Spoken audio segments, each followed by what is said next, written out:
Bannack is a real study in people. A very diverse group of people came here from all avocations. Some came here running from something. Most came here running toward something that they never found. It was a hardscrabble life. Many people perished just in the journey to get here.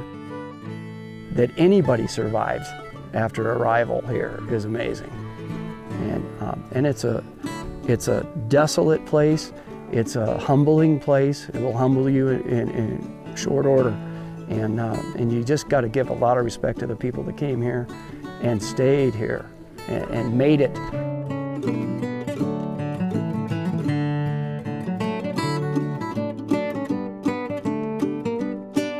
It's called a Living History Weekend, unlike Cowboy Days or something. This is to show the visiting public what a day in the life was for the merchants and the miners and the townfolk of Bannack back in 1862 to 1865.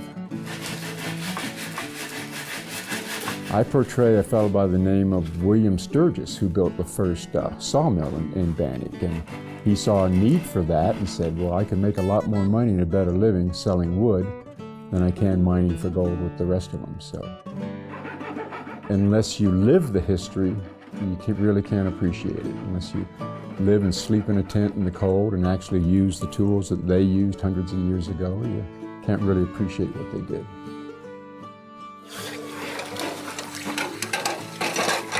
It's a good example of what our ancestors went through. You know, there's not just the adversity or the skills of running a blacksmith shop or carpenter or any of the other trades on it, but just the climate, the weather, the adversity that you had to go ahead and endure at the same time, you know, when conditions weren't well. Our nonprofit is the Montana Living History Program. Mark and Sharon's nonprofit is the Montana Live program.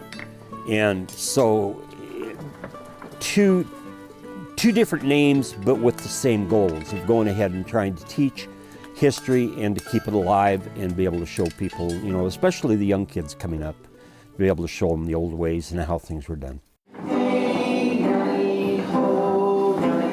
Listen, love to me. I'll sing for you. History is taught in the schools through a book, and you don't get the sights and the sounds and the smells and the tastes and everything that comes together and creates the overall picture.